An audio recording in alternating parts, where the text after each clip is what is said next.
Hello, hi, Business 410 I'm going to go through some of the code that I went through in class today and a little bit, I'll add some bonus code to get through the part that some of you, I know some of you did it and you get some extra credit points for having done it. But today we're going to learn about first dot and last dot. First dot is a way when you sort data by a certain variable. Anytime you have a new value within that variable, the first instance of that, you can use a first dot to do something. Or anytime it's the last time you have, if you have a specific value in something, when you get to the last instance of a value within that variable, before that value changes, I'll need your last dot, you need an operation. And I'll show you by an example of this. I have the first one. If we go to sashelp.baseball, we can look at this table. There's a table, an object that has different attributes in here, a player's name, the team that they played on, and there's a whole bunch of these statistics for that year that they played. And first dot, last dot is a great way to summarize. The third example, you'll see a really good example, a reason why you might particularly want to use this method for doing things. The first thing you want to do, though, is sort the data. Line 4, let's sort it. And then here I've got a bunch of things. Let me talk about what these are. Creating a table called B baseball A. And right here, they're the variables I want to keep. There's a bunch of other, most of these variables are not in the table already, except for team. The rest of them are going to be new variables that we'll create. Set baseball, this is invoking the table from before. When you have first dot and last dot, after having sorted it, you do a by team statement. This is something we do.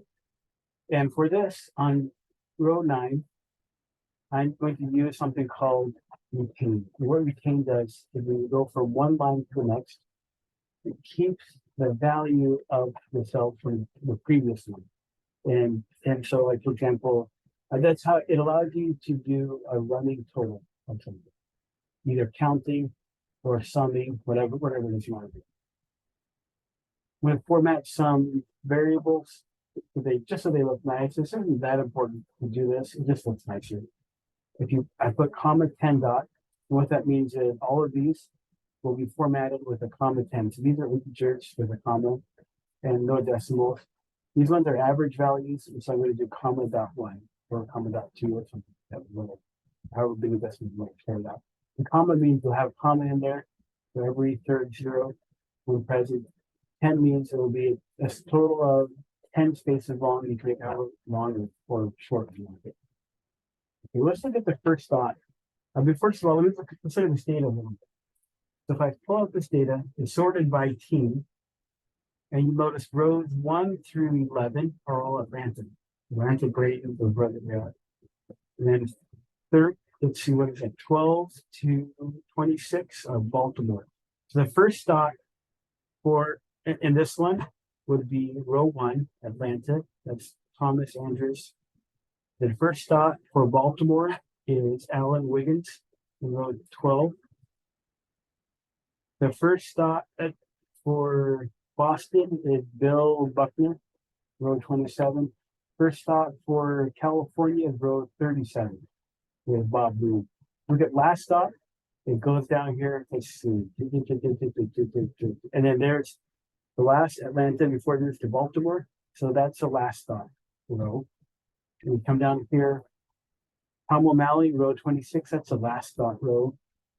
Boston. Wade Boggs, that one's the last dot in row 36. On and on. And so on this code that I have, I wrote down, let's see, the first dot, then do. And we have these variables that we created with the retain statement, but it has a special property where things will carry over from one row to the next. Actually, what might be handy is I'm going to hide this one just for a minute, and we'll run it so we can see what happens. So first dot, team, then do. It initializes all of these variables to be 0. Because if you just create a variable, it'll be null. And it's hard to add numbers into null. It doesn't really like it very much. So I'm creating to a value of 0. And then I've got a bunch of rows in here. Team hits equals team hits, which initially is going to be 0, plus end hits. And end hits is one of the variables. That's the number of hits. Let's see, if I look at this table right there, hits in 1986, that's this column right here. If I look at column attributes, I have the name of this is end hits. That's the name of the column. And then, so basically, this value says with Andrew's promise, it'll have value 0. And then all of a sudden, and it goes through, look at this, 81. So it puts you 81 into, because of this, it puts you 81 in here. When I guess in row 2 of Bob Corner, it'll add 141 to that. And then it will keep adding, keep going through as it goes, chunk through each of these, until it gets down to right here with Baltimore, which is the first stop. They reestablished itself at 0, the team hits at 0, and then add 60, then add 171 to 60, and 151 to the other previous values. And we do that for number of hits, number of bats, home runs, runs. There's a statement right here called players, and I just call players plus 1. That's like a counter. It increments it by 1. Initially we set it at 0 with the first thought. But what this means with Andrew Thomas, it'll be 1. With Bob Corner, it's a plus 1, so it turns to 2. By the time we get to Ted Simmons, right here, that'll be a value of 11. We come down here because the first thought we within the first thought do, we tell it to initialize to 0, so then it'll start over 1, 2, 3, and on until we get the number of those. And now that we have a count of players and we have cumulative counts of hits, bats, home run, runs, we can do averages. Average is just a team hits divided by players. And then I'm going to comment this one out. We can see what happens. And so I'll run this. Oh, and the code, let's see, 322 from Workday Baseball. E-Baseball A has 322. So still the same number of rows. We have all these extra variables. So team hits go from 81, 28, it accumulates up until you get to the very last row of the Atlanta and the Boston, 60, and keeps adding and then 160. So that's the next team goes Baltimore, and then Boston. And so it resets with the first stop and the last stop. But when we tell it to do last stop with output, it will only output when it's a last stop value, that value. So that would be like Atlanta, row 11 is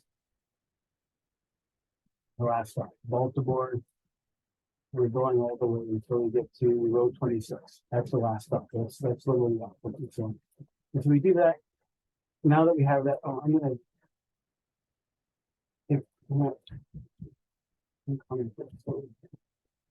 we keep those variables. Now I run this. Now we go from 322 observations to 24. And that gives us a table that's all summed up that has number of players, team hits, team bats, time to go for bat, team home run, team run, average hit, all these statistics that we accumulated and we computed compiled into it. Okay. And another way you can do that, you can calculate the same thing by using a proc summary statement, which I prepared right here. I can run that. And then now I want to compare the two. There's a procedure called compare. Base equal B baseball underscore B, compare with B baseball. I get to know which one. When I run these two, I'll see that they're completely identical to each other. Then the one we did in class asked you to do has something to do with the BMI, body mass index. And so that is this thing right here. It has, let's see, there's 4 people, age 2, and it has their BMI, and then a bunch of people, age 2.1, all these different ages. Okay, so it's sorted. We'll run it. And what I did here, this is a little more simple. We're going to create a variable called total BMI and 1 per count. And we'll format, those are contained ones, which means The value is carried from one row down to the next one. Then we have average BMI. That's a variable that we created formatted just so. Okay, so we told it if it's a first dot, we want the variables that we retain, we want to set them equal to 0. That way, when we have H class 2, initially started at 0, so now we can start adding them together. Like whatever. When we get to 2.1, it resets them. We can start adding them together because you calculate the arithmetic mean, you sum everything together divided by the count, and that gives you the arithmetic mean. That's what we're doing here. Total BMI equals total BMI plus BMI, which we set for 0 initially. That way, when we get to the last dot output, we added a counter and we increment it with each row. We set it to 0, the first dot. And then we say the average BMI is equal to total BMI divided by count. And when we run this, this gives us H class 2, there are 4, average BMI among that cohort is 17.9, and so on and so forth. So 18.3, whatever age that is. There are 12 of them in that, and 12 records, 12 tuples in there. The average BMI is 26. We can do the same thing with a proc summary statement. And then we can compare it and make sure we did exactly the same thing and look at all the same. We put in observations. Number of observations are common, 239. Some variables unequal 0. All compared variables are equal to 0. So they're both equal to 0. And I mean, really, you could do a POC summary for a lot of these types of observations, but there's a way how this can be more useful. Let's look at birth weight. This is and I created. So what I did is I pulled out this table called birth weight, and I created a category. And really, what it is here, let me just run this, and I'll show you. Easier instead of walking this through. Let's see. And so there's a category. There's 3 age groups. There's age group 1, 2, or 3, and you'll have either low birth weight. Let's see, low birth weight, yes, or low birth weight, no. And so what I did is, if low birth weight equals yes, and then give it a low BW. If equals no, it said no more BW birth weight. And they've also by the age group. So this column category has both the age group and whether or not they're in the low birth weight or not. And what I did is I wanted to look at the effects of drinking and smoking. But I noticed when I'm looking at this, I'm going to click on it. Let's see, edit. If I sort this, I look at drinking, there's a bunch of blank variables here. And there's nothing in there. And so I thought it might be appropriate to count them. And so let's, this one, we're looking for first quarter. No, this one we're not looking for first quarter. You'll do that with the homework. But actually, I'll walk through a little bit of the homework. I told you I'd give you some bonus material. So here we run the category. We're able to keep set birth weight by category. Retain means we want to carry these over from one row to the next. This is some formatting to make it look fancy. First stop, so that means the first time we hit the category. So we sorted this category. We did? Yeah, we did. Sort.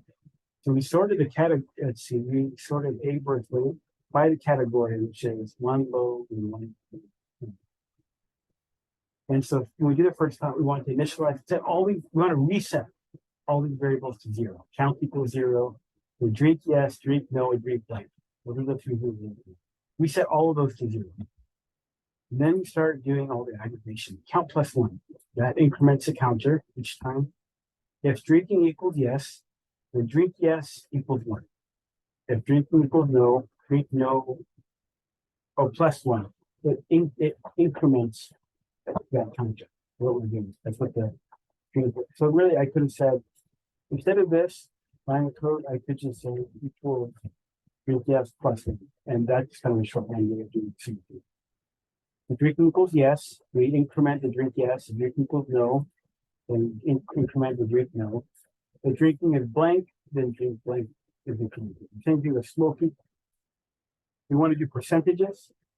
And so we'll just take the drink yes percentage is the drink yes divided by the count.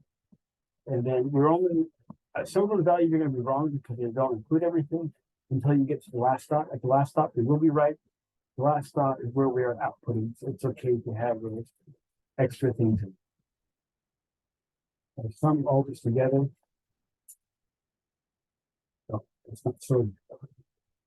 Oh, that's right. We sorted it. So we're going to sort this data. 100,000 observations already. Now it just has 6. We have it by category. Age class 1, low birth weight. Age class 1, normal birth weight. And then each of those combinations of low or normal for the 3 of each classes. And then we have some aggregate statistics as to the count and the percentage for each of these within that category. And if you want to do a product summary, you have to create a bunch of extra variables. So drinking equals yes, drink yes equals 1, drink no equals 1, drink blank equals 1. So I did that. We can create those. And then if we can run the product summary. And then it takes another step to be able to calculate the percentage.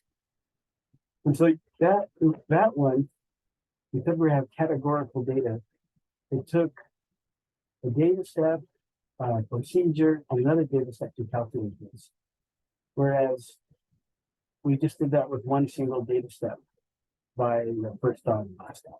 There's a little slightly more elegant in that. And if we do the prop compare, we do prop compare, we'll see everything is equal. No unequal value is found, all of them values compared to exactly equal. Okay, so here's part of the homework. Before we get you started, I'm going to create, oh yeah, this will be important.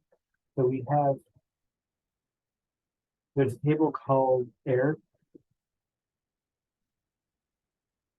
and it has the date, international airline travel, and it has every month from 1949 to December of 1960, for thousands of international airline travelers.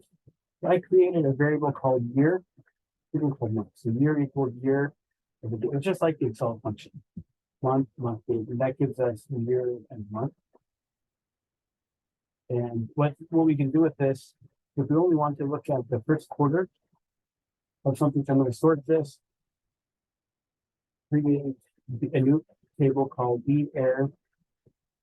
It comes from A air, and we're doing it by the first dot and last dot. And we have, let's see, recount total. Format the total. It's a count, so I'll do a comment on the average, comma 10.2. There's a decimal. So first dot, then actually, I don't need to do a do end. I just do one thing. I can just do the first dot, then total equals 0. So what I'm saying here, we're only care about the first quarter. If month is less than or equal to 3, then we'll take the total equals the total plus whatever the air column. And then when we get to every month, when we get to the third month, we're looking at 3 months worth of data.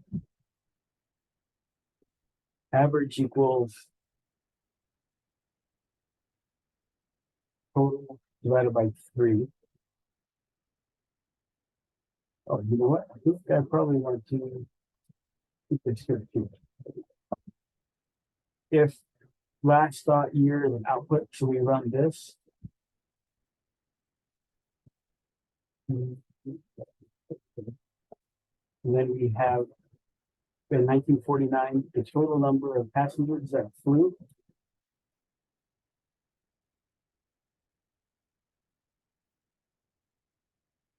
As long as it's 3. that flew for the first 2 months of that year, first quarter. And we also have the average number, well, I guess thousands of passengers that flew in the first quarter of 1949.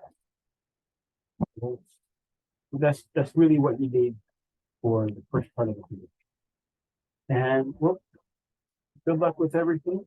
I hope this little tutorial will serve you well. Thank you. Mahalo.